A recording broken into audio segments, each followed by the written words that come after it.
Y ahora vamos a conversar con Efraín Zuc. Efraín Zuc es un joven periodista de un proyecto, bueno, trabaja en varios espacios, pero está en un proyecto que se llama ¿A dónde van los desaparecidos? Yo creo que el proyecto sobre este tema tan grave, más importante que tenemos ahora, es una gran iniciativa en la que dirige nuestra compañera Marcela Turati.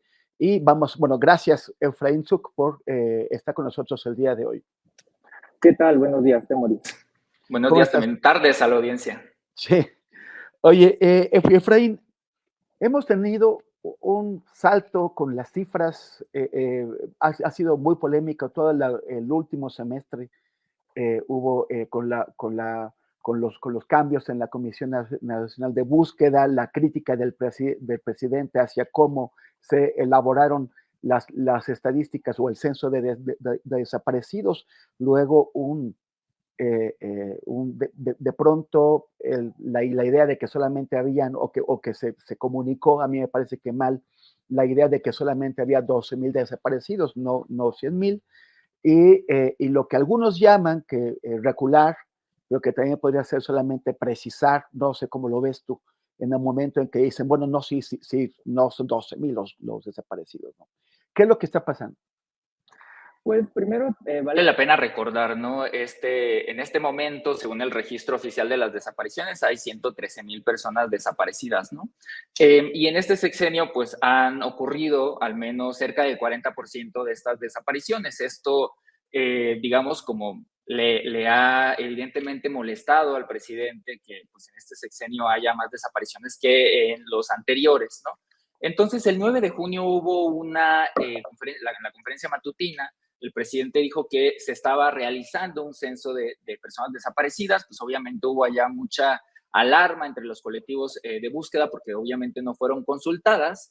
Y a mediados de julio, mi compañera Lucía Flores y Germán Canseco, en ¿A dónde van los desaparecidos?, pues publicaron esta primera historia donde pues daban cuenta de que las familias de personas desaparecidas recibían visitas de servidores públicos, tanto de las comisiones estatales, fiscalías estatales, como de la nacional y también de servidores de la nación, para preguntarle si en su casa estaba la persona que estaban buscando. Esto obviamente generó muchísima molestia y llegó otra vez a la mañanera y el 31 de julio el presidente pues dijo que se estaba realizando este censo de esa manera, ¿no? Entonces, lo primero que hay que decir es que pasaron 6 meses para que las familias pudieran saber de qué iba realmente este llamado censo que ahora le llaman Estrategia Nacional de Búsqueda de Personas, ¿no? Creo que es lo primero que hay que mencionar, este retraso de 6 meses en poder decir de qué iba, y a la par, pues distintos medios pues estuvieron publicando, la revista Proceso, El País, otros medios en ¿A dónde van?, por supuesto, estuvimos publicando más o menos qué era lo que estaba ocurriendo, lo poco que sabíamos, y era frustrante para las familias también, pues que no conocían lo que está ocurriendo, más allá de que recibían llamadas o visitas domiciliares, ¿no? Entonces, digamos, dando ese contexto, lo que yo creo que estamos realmente viendo no es una estrategia de búsqueda, sino una estrategia, digamos, de actualización de registros de este Registro Nacional de Personas Desaparecidas, que como decías tú, ha sido confuso, ¿no? Yo diría incluso como con información engañosa, ¿no? Y para esto creo que hay algo que es súper importante mencionar, que pues, a la gente desaparecida pues la buscan pues, sus familiares principalmente, y que lo que está ocurriendo ahorita es como muy paradójico, ¿no? Porque el esfuerzo institucional, el esfuerzo del gobierno federal es ir a buscar a las personas desaparecidas en sus casas y decir que cuando están en sus casas, entonces las encontraron. Y lo que realmente ocurrió es que esas personas se volvieron localizables, que hablamos de lo que anunciaron el pasado 14 de diciembre, de 16,681 personas que dice el gobierno federal que finalmente sí estaban en sus casas, ¿no? Esto puede tener varias explicaciones, pero digamos, yo creo que un poco la alarma sería o la alerta sería, bueno, esas personas, las autoridades encargadas de buscarlas no las buscaron, por algunos motivos se volvieron localizables, regresaron a sus casas y el esfuerzo institucional está en irlas a buscar a sus casas.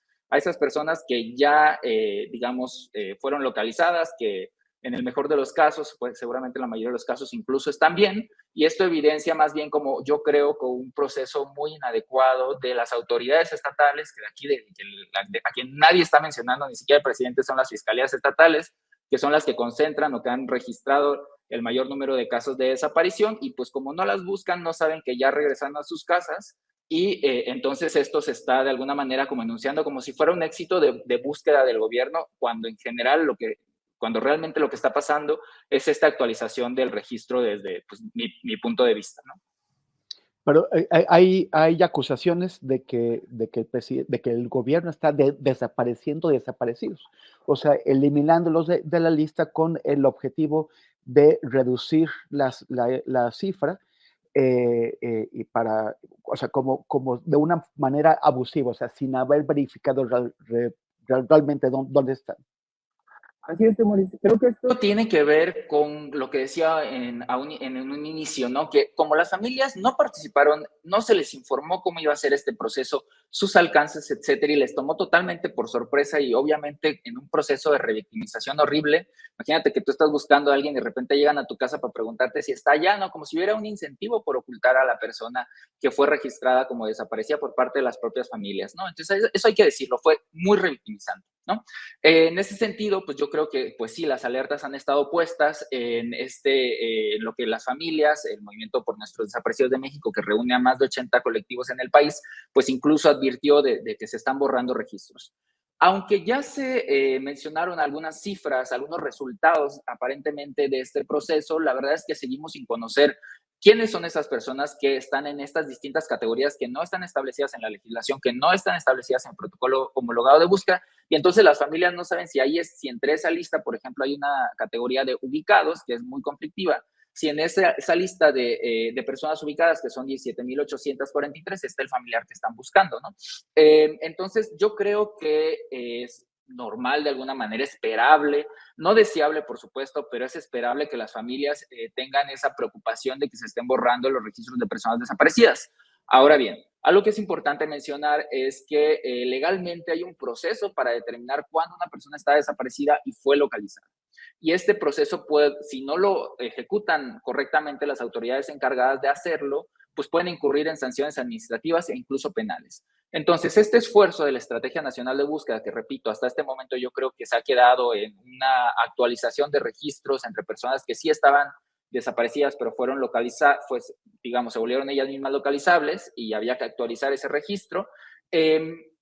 Todo ese proceso tiene que pasar por, digamos, el otro proceso que es legal, y ahí es donde veremos si efectivamente fueron localizadas 16,681, porque eso no lo puede hacer el gobierno federal, eso no lo va a poder hacer la Comisión Nacional de Búsqueda, como está el diseño institucional y legal en este momento del proceso de búsqueda y de localización de personas.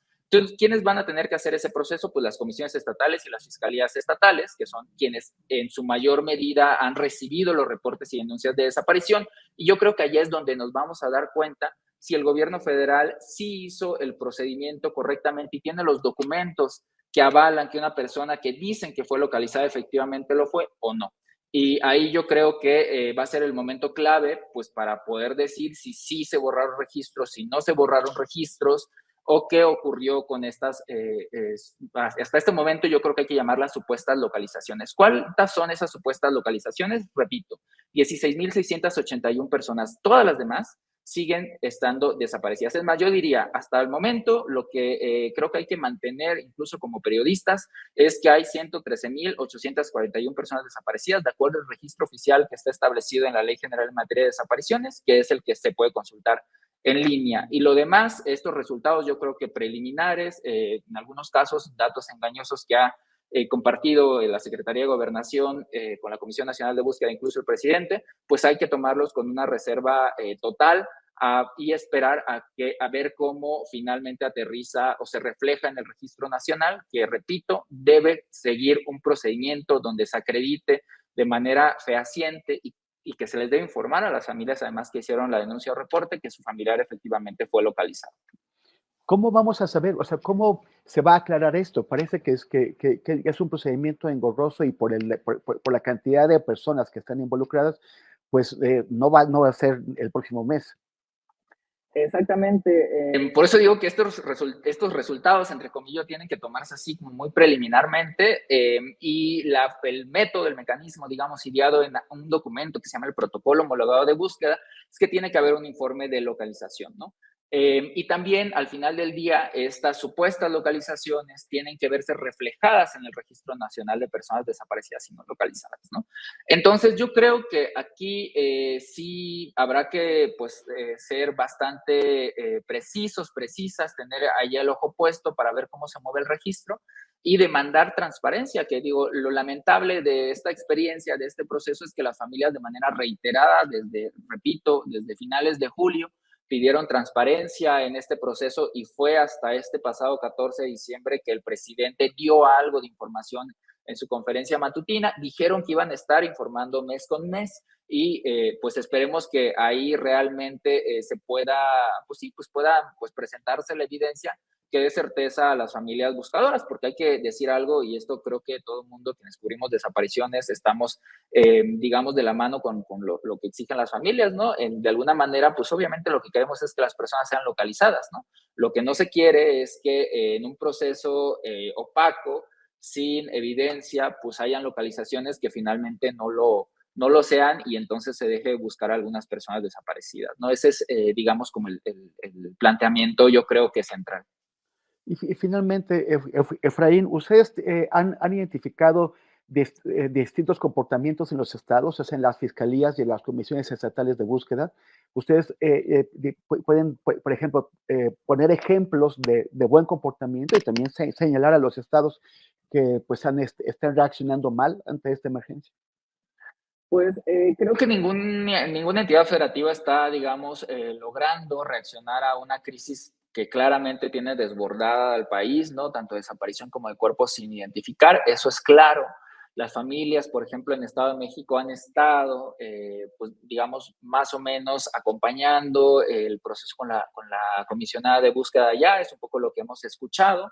Sabemos que por otro lado está Jalisco, que es el estado que concentra el mayor número de desapariciones y que ni siquiera las está registrando en el registro nacional, y donde las familias son revictimizadas una y otra vez. Pero creo que desgraciadamente lo que más escuchamos, sobre todo de las fiscalías estatales y también de algunas comisiones, es esa pues negligencia para pues, buscar a sus seres queridos desaparecidos y desaparecidas, ¿no? Eso creo que es la constante en el país.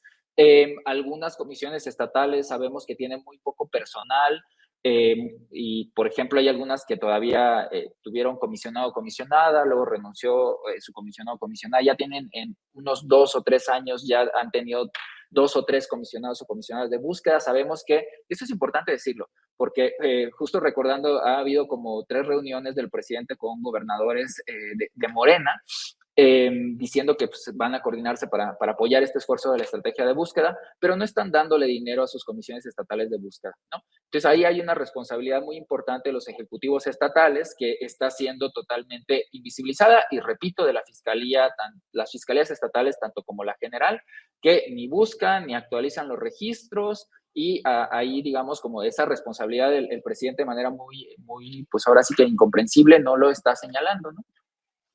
Efraín, te agradezco muchísimo este tiempo que nos has dedicado y también el trabajo que estás dándole a este tema fundamental. Y nos vemos pronto, espero. muchas gracias, Y buenas tardes. Abrazo, hasta luego.